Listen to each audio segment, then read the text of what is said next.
திருமுகமும் அருளை வாரி வழங்குதையா.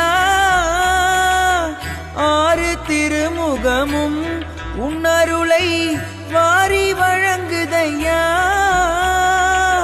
வீரமிகு தோளும் கடம்பும் வெற்றி முழக்குதப்பா, உள்ளம் உருகுதையா. ஹாய், எல்லாருக்கும் வணக்கம். Welcome back to our channel. என் சேனலை சப்ஸ்கிரைப் பண்ணவங்க எல்லாருக்குமே ரொம்ப ரொம்ப நன்றி. இது நான் பாமன் சுவாமிகள் கோயிலுக்கு போயிருந்தேன்ல, அதுக்கப்புறம் திருப்பூரூர் கோயிலுக்கும் போயிருந்தேன். ரெண்டுத்தை பற்றின விளாகையுமே இந்த வீடியோவில் நான் ஷேர் பண்ணியிருக்கேன். சென்னையில் பார்த்தீங்கன்னா பாமன் சுவாமிகள் கோயில் திருவான்மியூரில் இருக்கு.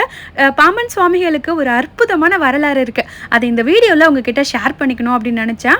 அதுக்காக மட்டும்தான் நான் லாங் வீடியோ போஸ்ட் பண்ணுறதுக்கான ரீசனே. அண்ட் வீடியோ பார்த்துட்டு இருக்க நீங்கள் முருக பக்தராக இருக்கீங்க அப்படின்னா கண்டிப்பாக வீடியோ ஸ்கிப் பண்ணாம பாருங்க. கண்டிப்பா உங்க எல்லாருக்குமே வீடியோ ரொம்ப பிடிக்கும். என்னைக்குமே முருகர் அவரை நம்பின பக்தர்களை கை விட்டதே கிடையாது அப்படிங்கிறதுக்கான ஒரு பெரிய உதாரணம் பாமன் சுவாமிகளுக்கு நடந்த இந்த அற்புதம். இப்போ நம்ம பாமன் சுவாமிகளுடைய வரலாறு பத்தி பார்ப்போம் வாங்க. இது நமக்கு சுதந்திரம்லாம் கிடைக்கிறதுக்கு முன்னாடி நடந்த ஒரு விஷயம். 1923 வருஷம் கரெக்டா டிசம்பர் மாதம் 23ஆம் தேதி பாமன் சுவாமிகள் ரோட்ல நடந்து போயிட்டே இருக்கும்போது, ஆக்சுவலி தெரு பேரு கூட மென்ஷன் பண்ணியிருந்தாங்க, தம்புச்செட்டி தெரு அப்படின்னு. ஸோ அந்த தெருவில் நடந்து போயிட்டே இருக்கும்போது ஒரு குதிரை வண்டி நேராக அந்த தெருவில் வந்திருக்கு. வந்த குதிரை வண்டி என்ன பண்ணிருச்சு, அதனுடைய வீல் எல்லாமே நல்ல கனமாக இருக்கும்ல, அது சுவாமியுடைய கணுக்காலில் ஏற்றிட்டு போயிருச்சு. அதை ஏற்றவும் அவருக்கு கால் முறிஞ்சு போச்சு. அதாவது அவருடைய ரைட் சைட் லெக்கு ஃப்ராக்சர் ஆயிடுச்சு. அப்போ வயசும் பார்த்தீங்கன்னா அவருக்கு ஆல்மோஸ்ட் 75 வயசு. அங்கே சுற்றி இருக்கிறவங்க அக்கம் பக்கத்தில் உள்ளவங்க எல்லாமே அந்த ஆக்சிடென்ட் ஆனதை பார்த்துட்டு பாமன் சுவாமிகளை கொண்டு போயிட்டு நம்ம ராஜீவ்காந்தி ஹாஸ்பிட்டல் இருக்குல்ல, GH ஹாஸ்பிட்டல், கவர்மெண்ட் ஹாஸ்பிட்டல், அங்கே கொண்டு போயிட்டு பாமன் சுவாமிகளை அட்மிட் பண்ணியிருக்கிறாங்க. நமக்கு இண்டிபெண்டன்ஸ் கிடைக்கிறதுக்கு முன்னாடி வெள்ளைக்காரங்க தானே ஆட்சி பண்ணிட்டு இருந்தாங்க. அப்போ ராஜீவ்காந்தி ஹாஸ்பிட்டலில் இருந்த டாக்டர்ஸ் எல்லாருமே ஆங்கிலேயர்கள் தான், வெள்ளைக்காரங்க தான். ஸோ அவங்க எல்லாரும் என்ன பண்ணியிருக்காங்க, இவருக்கு ரொம்ப வயசாயிடுச்சு, 75 வயசு போல் ஆயிடுச்சு. இதுக்கப்புறம் கட்டெல்லாம் போட்டாலுமே, மாவு கட்டு என்ன ட்ரை பண்ணாலுமே வயசானதுனால கால் கூடுறது ரொம்ப கஷ்டம். அதனால இவருக்கு கண்டிப்பாக ஆப்ரேஷன் தான் பண்ணி ஆகணும் அப்படின்னு சொல்லிட்டாங்களாம். இது கேட்டதும் பாமன் சுவாமிகளுக்கு ரொம்ப கஷ்டமாயிட்டு இருக்கு. இந்த வயசுக்கு மேலே நமக்கு ஆப்ரேஷன் பண்ணால் நம்ம உடம்பு தாங்குமா, நம்மளால் அதை தாங்கிக்க முடியுமா அப்படின்னு முருகப்பெருமானையே மனசில் நினச்சிட்டு, முருகா எனக்கு இப்படி ஆயிடுச்சு, இதுக்கு நீங்கள் தான் தீர்வு கொடுக்கணும் அப்படிங்கிற மாதிரி முருகப்பெருமானையே சிந்திச்சுட்டு உட்கார்ந்துட்டு இருந்திருக்காரு பாமன் சுவாமிகள். டாக்டர் சொன்ன எதையுமே அவர் பெருசாக எடுத்துக்கல. எனக்கு முருகர் இருக்காரு, முருகரை இதை சரி பண்ணுவாரு அப்படிங்கிறத முழுசா நம்பினாரு. பாமன் சுவாமிகளை சுற்றி அவருடைய சீடர்களும் சண்முக கவசம் இருக்குல்ல, அதை தினம் பாராயணம் பண்ணுவாங்களாம். மொத்தமா 3 சீடர்கள் உட்கார்ந்து அந்த ஹாஸ்பிட்டல்ல பாமன் சுவாமிகளை சுத்தி பாராயணம் பண்ணிட்டு இருந்தாங்கல்ல, அதுல ஒருத்தர் திருவல்லிக்கேணியை சேர்ந்த ஜோதிடர், அவருடைய பேர் சுப்பிரமணியதாசர். அவர் மட்டும் பாமன் சுவாமிகளுடைய அந்த கால் இருக்குல்ல, அந்த முறிந்த கால், வலது கால், அதுல வேல் பூட்டி அந்த கால் நல்லா நின்றுட்டு இருக்கிறது மாதிரியான தரிசனத்தை நினைச்சு அவர் சந்தோஷப்பட்டுக்கிட்டாராம். இதுவே தினமும் தொடர்ந்து நடந்திருக்கு. அவர்களுடைய சீடர்களும் தினம் உட்காந்து பாராயணம் பண்ணுவாங்களாம். இப்படியே 10 நாள் ஹாஸ்பிட்டல்லையே கடந்துருச்சு. அதுக்கப்புறமா 11ஆவது நாள் அடுத்த வருஷம் பிறந்துருச்சு. 1924 வருஷம் ஜனவரி மாதம் 6ஆம் தேதி கரெக்டா இரவு நேரத்தில் தான் அந்த அதிசயம் நடந்துதான். அது என்ன அப்படின்னா, இத்தனை நாள் பாமன் சுவாமிகள் முருகப்பெருமானையே நம்பி இருந்தாருல்ல, அதுக்கான பலன் அன்னைக்கு இரவு தான் அவருக்கு கிடைச்சிருக்கு. மேற்கு திசையில இருந்து முருகப்பெருமானுடைய வாகனமான அழகிய மயில் நடனம் ஆடிட்டே வந்திருக்கு. சுவாமிகள் படுத்தபடியே கையெடுத்து கும்பிடுறாராம் அந்த மயில. அந்த மயில் சுவாமிக்கு கிட்ட வர வர வானத்தையே மறைக்கிறது அளவுக்கு அவ்வளோ பெரிய மயிலா இருந்துதான். அதே மாதிரி அவருடைய இடப்புறத்துல வந்த மயில் ரொம்ப சின்னதா இருந்துதான். இது எவ்வளோ ஒரு அழகான அற்புதமான காட்சியில நினைச்சு பாருங்களேன். இந்த மாதிரி முருகர் மயில் மேல நம்ம கிட்ட நமக்கு எப்படி இருக்கும்ல. பாம்பன் சுவாமிகளுடைய உண்மையான பக்திக்கு முருகப்பெருமானே தோன்றி அவருடைய காலை வந்து குணமாக்கியிருக்காரு. அவ்வளோதான், முருகர் வந்தாச்சு இல்லை, இனி கால் வந்து குணமாக தானே ஆயிருக்கும். மயில் வந்ததுக்கு அப்புறமா ஒரு அசரீரி வந்து ஒழிச்சிருக்கு சுவாமிகளுக்கு. 15 நாளைக்குள்ள உன்னுடைய கால் வந்து குணமாயிடும், ஆனால் நீ 15 நாளைக்கு ஆஸ்பத்திரியிலே தான் இருக்கணும், வேற எங்கேயும் போகக்கூடாது அப்படிங்கிற அசரீரி மட்டும் ஒழிச்சிருக்கு. அதே மாதிரி சுவாமிகளுடைய பக்கத்தில் அவர் படுத்திருந்த அந்த பெட்டிலே பக்கத்தில் ஒரு சின்ன குழந்தை செந்நிற ஆடை உடுத்தி வந்து படுத்திருந்ததை வந்து சுவாமிகள் கண்டாராம். அந்த மயில் வாகன காட்சியை கண்டதுனாலேயே சுவாமிக்கு வந்து அந்த கால் வந்து குணமடைஞ்சிருக்கு. இந்த அற்புதத்தை தான் வந்து மயூர வாகன சேவை அப்படிங்கிற ஒரு விழாவாக கொண்டாடுறாங்களே. இப்போவுமே நம்ம சென்ட்ரலில் ஜிஹெச் இருக்குல்ல, அங்கே போனோன்னா, அதாவது ராஜீவ்காந்தி ஹாஸ்பிட்டல் இருக்குல்ல, அங்கே போனோம்னா 11வது வார்டு வந்து மன்ரோ வார்டா. அதில் 11வது படுக்கை கிட்ட போனோம்னா சுவாமிகளுடைய படம் இருக்குமா, மயூர வாகன சேவை அப்படின்னு போட்டு. சென்ட்ரல் ஜிஹெச் போனோம் அப்படின்னா பாம்பன் சுவாமிகளுடைய கல்வெட்டை போய் பார்த்துட்டு வருவோம். பாம்பன் சுவாமிகளுடைய இந்த அற்புதமான வரலாற்றை நான் ஏன் வீடியோவில் ஷேர் பண்ணோம் அப்படின்னு நினச்சேன்னா, நிறைய பேர் நான் 6 வாரம் வந்து வெற்றிலை தீபம் போட்டேன், சுவாமி வந்து எனக்கு எதுவுமே செய்யலை, அதே மாதிரி நான் இத்தனை வருஷமாக சஷ்டி விரதம் இருக்கேன், எனக்கு வந்து இன்னும் குழந்தை கிடைக்கல, இந்த மாதிரிலாம் நிறைய பேர் வந்து கமெண்ட்ஸில் சொல்கிறீங்க. சுவாமிக்கு வந்து நாம் கெடு வைக்கக்கூடாது, நம்மளுடைய உண்மையான பக்தியை மட்டும்தான் அவருக்கு கொடுக்கணும். அவர் நம்மக்கிட்ட இருந்து எதிர்பார்க்குறதுமே அந்த அன்பு மட்டும்தான், அதை மட்டும் கொடுங்க. அவர்கிட்டருந்து நீங்கள் எதையுமே எதிர்பார்க்காதீங்க, உங்களுடைய உண்மையான பக்தியும் அன்பை மட்டும் முருகப்பெருமான் கிட்ட கொடுங்க. அவர் வந்து குழந்தை மாதிரி ரொம்ப இலகிய மனசு உள்ளவர். ஸோ நமக்காகவும் வந்து இறங்கி வருவார். ஆனால் நம்ம அதை எதிர்பார்த்து நம்ம வந்து பலனை எதிர்பார்த்து முருகரை வந்து அணுகக்கூடாது. உங்களுடைய பக்தி எந்த அளவோ அதுக்கான பலன் உங்களுக்கு ஒரு நாள் கிடைக்கும். அதனால் 6 வாரம் 9 வாரம் இப்படிலாம் வந்து நீங்களே மனசுக்குள்ள ஒரு வரையறை வந்து வகுத்துக்க வேணாம். தைரியமாக இருங்க. முருகப்பெருமானை நம்பினவரை எப்போதுமே முருகப்பெருமான் கைவிட மாட்டார், அது மட்டும் சத்தியமான உண்மை. அதுக்கு பெரிய எடுத்துக்காட்டு உதாரணம் இந்த பாம்பன் சுவாமிகளுடைய வரலாறு. இதுக்காக தான் நான் வீடியோவில் வந்து ஷேர் பண்ணியிருந்தேன். பாம்பன் சுவாமிகள் கோயில் வந்து மதியம் 12 மணிக்கு எல்லாமே நட சாத்திடுவாங்க. இங்கே வந்து முருகப்பெருமான் மயில் மேலே அமர்ந்து வந்து நமக்கு காட்சி கொடுப்பாரு. நாங்களுமே கிடுகிடான்னு ஓடி போயிட்டு கிருத்திகை அன்னைக்கே முருகப்பெருமானையும் பாம்பன் சுவாமிகளையும் வழிபட்டுட்டு 6 நெய் தீபம் போட்டுட்டு அங்கே வந்து பாம்பன் சுவாமிகளுடைய சமாதி இருக்கிறதுனால சமாதியில் வந்து ஊதுபத்தி ஏற்றுவோம்ல, அதையுமே ஏற்றிட்டு நல்ல திருப்தியாக வந்து சுவாமி கும்பிட்டுருந்தோம். அங்கே வந்து அன்னதானமுமே போடுவாங்க, தினம் வந்து 300 பேருக்கு. ஸோ லைனில் வந்து வெயிட் பண்ணி அன்னதானமும் சாப்பிட்டுட்டு தான் வந்தோம். பாம்பன் சுவாமிகளுக்கு மயில் காட்சி கொடுத்தது அது, அதுக்கப்புறமா பக்கத்தில் செந்நிற ஆடை உடுத்தி படுத்து ஒரு குழந்தை இருந்துச்சுன்னு சொன்னல வரலாறுல, அந்த படம் வந்து இதுதான். பாம்பன் சுவாமிகள் தான் குமாரஸ்தவமும் எழுதியிருக்காரு. ஓம் சண்முகபதியே நமோ நமோ, ஓம் சண்மதபதியே நமோ நமன்னு வரும்ல. ஸோ அது உங்களுக்கு நான் இன்ஸ்டாகிராமில் வந்து ரீல்ஸில் ஷேர் பண்ணியிருக்கேன். நீங்கள் அதை சேவ் பண்ணி வச்சுட்டு கூட தினம் வந்து படிச்சுட்டு வாங்க. தீராத நோய் கண்டிப்பாக தீரும் அப்படிங்கிறது எந்தவித டவுட்டுமே கிடையாது. சென்னையில் இருந்தால் கண்டிப்பாக ஒரு தடவை பாம்பன் சுவாமி கோயிலுக்கு போயிட்டு வாங்க. நாங்களுமே சுவாமி கும்பிட்டுட்டு ரிட்டர்ன் வந்துட்டோம். அம்மா வீட்டில் இருந்து லீவ் எல்லாம் முடிஞ்சிட்டு எங்கள் வீட்டுக்கு வந்ததுக்கப்புறமா எங்களுக்கு வந்து திருப்போரூர் போக வேண்டிய வேண்டுதல் இருந்ததா. ஸோ அதுக்காக தான் வந்து கிளம்பிட்டோம். அடுத்த விளாக் வந்து திருப்போரூர் போகிறத வந்து கண்டினியூ பண்ணுறேன். திருப்போரூர் முருகன் கோயில் எங்களுடைய குலதெய்வ கோயில். இதை பற்றி நான் வந்து ஆல்ரெடி விளாகில் சொல்லியிருக்கேன்.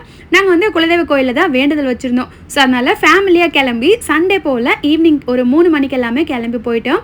கோயில் வந்து பார்த்திங்கன்னா 4 மணி போல் நட திறப்பாங்க, 4-4:30 கூட ஆகிடும்.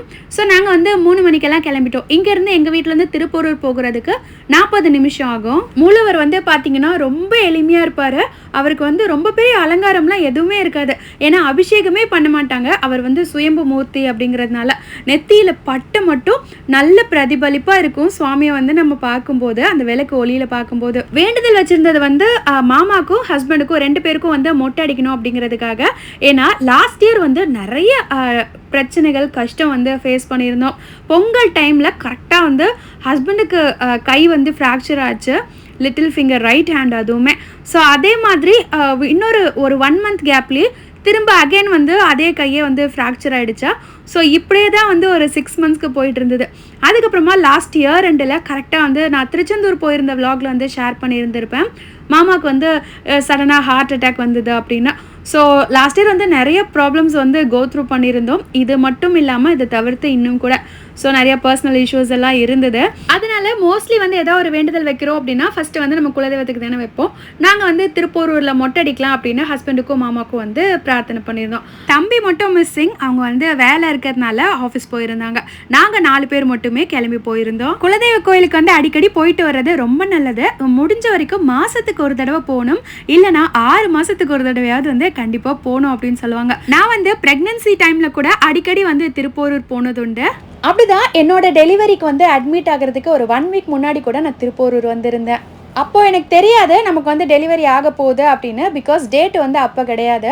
ஜஸ்ட்டு எதர்ச்சியாக வந்து நம்ம மாதம் வந்து வீட்டுக்கிட்ட இருக்க அந்த பப்ளிக் ஹெல்த் சென்டரில் வந்து செக்கப்புக்கு போவோம்ல, கவர்மெண்ட்டில் கூட அந்த பச்சை கலரில் கார்டு போட்டு செக்கப் பண்ண சொல்லி அனுப்புவாங்க. ஸோ அங்கே தான் வந்து செக்கப் பண்ணுறதுக்காக போயிருந்தோம். நான் வந்து ப்ரைவேட்டில் பார்த்த ஹாஸ்பிட்டலில் கூட எனக்கு அந்தளவுக்கு வந்து கரெக்டாக சஸ்பெக்ட் பண்ணலை எனக்கு என்ன இஷ்யூ ஒரு மந்த்தும் எவ்ரி மந்த் ப்ரெக்னன்சி செக்கப் போகும்போது. ஆனால் கவர்மெண்ட் ஹாஸ்பிட்டலில் வந்து உண்மையை சொல்லணும் அப்படின்னா ரொம்ப ப்ராப்பராக வந்து செக்கப் பண்ணாங்க. Each and every checkup month by month வந்து நம்ம வெயிட் செக் பண்ணுவோம்ல, அப்போ ப்ரெக்னன்சியில் வந்து வெயிட் இன்க்ரீஸ் ஆகணும். அப்படி ஆச்சுன்னா நாமளுமே ஹெல்த்தியாக இருக்கும், உள்ளே இருக்க பேபியுமே ஹெல்த்தியாக இருக்குது அப்படிங்கிறது அர்த்தம். ஆனால் எனக்கு வந்து பார்த்திங்கன்னா ரொம்ப அதிகமாக வந்து டிராஸ்டிக் சேஞ்ச் இருக்கும். எவ்ரி மந்த் வந்து பார்த்திங்கன்னா ஒரு 1 kg இல்லைனா ஒரு 1.5 kg வந்து வெயிட் இன்க்ரீஸ் ஆகிறது நார்மல். இல்லை 2 kgs வரைக்கும் கூட ஆகலாம். பட் எனக்கு வந்து பார்த்திங்கன்னா எவ்ரி மந்த் 4 kgs கிட்ட வந்து இன்க்ரீஸ் ஆகும் ப்ரெக்னன்சி ஸ்டார்டிங்கில் இருந்தே. அதாவது ஒரு 3rd மந்தில் இருந்தே. நான் வந்து அதை அனலைஸ் பண்ணலை. பட் எனக்கு நான் பார்த்த ப்ரைவேட் டாக்டருமே எதுவுமே சொல்லலை. பட் வந்து பார்த்திங்கன்னா கவர்மெண்ட் ஹாஸ்பிட்டலில் கேட்கும்போது அவங்க தான் வந்து சொன்னாங்க, எப்படி உங்களுக்கு 4 kgs இன்க்ரீஸ் ஆகும் எவ்ரி மந்த். நான் என்ன நினச்சிட்டு இருந்தேன்னா, ஓகே பேபி நல்லா வளருது போல் உள்ள அப்படின்னு. ஈவன் நான் சயின்ஸ் ஸ்டூடெண்ட் தான், பட் இருந்தாலுமே இப்படி முட்டாள்தனமாக யோசிச்சிருக்கேன். நான் கூட வந்து பெருசாக யோசிக்காமல். கவர்மெண்ட் ஹாஸ்பிட்டலில் உள்ள நர்ஸ் தான் வந்து எனக்கு சொல்லியிருந்தாங்க, இவ்வளோலாம் வெயிட்டு கூடக்கூடாதுமா, எப்படி நீ 4 மாதம் வெயிட்டு கூடுற, நீ செக்அப் பண்ணுற இடத்துல உனக்கு எதுவுமே டாக்டர் சொல்லலையா அப்படின்னு. அதுக்கப்புறமா அவங்க எழுதி கொடுத்தாங்க தைராய்டு டெஸ்ட் எடுத்துகிட்டு வா அப்படின்னு. அதுக்கப்புறம் வந்து என்டி ஸ்கேனுமே எழுதி கொடுத்தாங்க. தைராய்டு வந்து எனக்கு அதிகமாக இருந்தது, என்டி ஸ்கேன் வந்து பேபி நார்மலாக இருக்குது அப்படின்னு வந்து சொல்லியிருந்தாங்க. ஸோ அப்போ தான் வந்து 5th மந்த் தான் சஸ்பெக்ட் பண்ணி டேப்லெட் வந்து தைராய்டுக்காக எடுக்க ஆரம்பித்தேன். உண்மை என்னென்னா தைராய்டு வந்து நமக்கு இருக்குது, நம்ம அதை வந்து டேப்லெட் கரெக்டாக ரெகுலராக எடுத்தோம்னா பரவாயில்ல. தைராய்டு இருந்துட்டு நம்ம அதை கண்டுக்காமல் விட்டுட்டு அப்படியே இருந்தோம்னா பேபி வந்து ஏதாவது ஒரு குறைபாடோடு பிறக்கிறதுக்கு வந்து வாய்ப்புகள் அதிகம் அப்படிங்கிறது வந்து. அதுக்கப்புறமா நான் தைராய்டுன்னு தெரிஞ்சதுக்கப்புறமா நான் வந்து நிறைய சர்ச் பண்ணி பார்க்கும்போது இந்த விஷயத்த வந்து தெரிஞ்சுக்கிட்டேன். இதை கேட்டுட்டு தைராய்டு இருக்கவங்க வந்து பயப்படாதீங்க. தைராய்டுக்கு வந்து மெடிக்கேஷனில் இருக்கோம் அப்படின்னா நமக்கு வந்து ப்ராப்ளம் கிடையாது. தைராய்டு வந்து நமக்கு இருக்குது. பொதுவாகவே ப்ரெக்னன்சியில் வந்து எல்லா நோயுமே வரும். ஒரு சிலருக்கு வந்து சுகர் வரும், தைராய்டு வரும், பிபி வரும். ஆக்சுவலி நமக்கு இதெல்லாம் இருந்திருக்காது. ஆனால் ப்ரெக்னன்சியில் வந்து பார்த்திங்கன்னா புதுசாக முளைக்கும். அதுக்கப்புறமா பேபி எல்லாம் பிறந்ததுக்கப்புறம் இது வந்து ஆஸ் யூஷுவல் நம்ம உடம்பு வந்து நார்மல் ஆகிடும். இந்த கேட்டகரியில் இருக்கவங்களுக்கு தான் இது. ஸோ நமக்கு வந்து தெரியாதுல்ல நமக்கு இப்படியெல்லாம் இருக்கும் அப்படின்னு நம்ம நினச்சி கூட பார்த்துருக்க மாட்டோம். ஆனால் ப்ரெக்னன்சியில் வந்து இதெல்லாம் வர்றதுக்கு வாய்ப்பு இருக்குது. ஸோ கரெக்டாக செக்அப் பண்ணிக்கிட்டோம் அப்படின்னா பிரச்சனை கிடையாது. ஸோ கவனிக்காமல் விட்டால் தான் இந்த இஷ்யூ வந்து வரும்.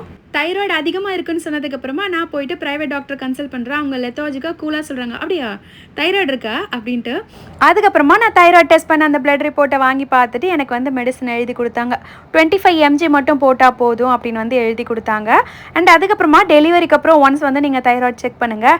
தைராய்டு வந்து இருக்குது அப்படின்னா நீங்கள் வந்து மெடிசன் அதுக்கப்புறமா வாங்க, நான் மெடிசன் வந்து மாற்றி எழுதி கொடுக்குறேன். பட் இப்போது இது போதும் அப்படின்னு வந்து எழுதி கொடுத்தாங்க. God's grace. நான் டெலிவரிக்கு அப்புறமா சுகரும் செக் பண்ணேன் நார்மல், தைராய்டும் செக் பண்ணேன் நார்மல். இதே மாதிரி எனக்கு சுகருமே இருந்தது.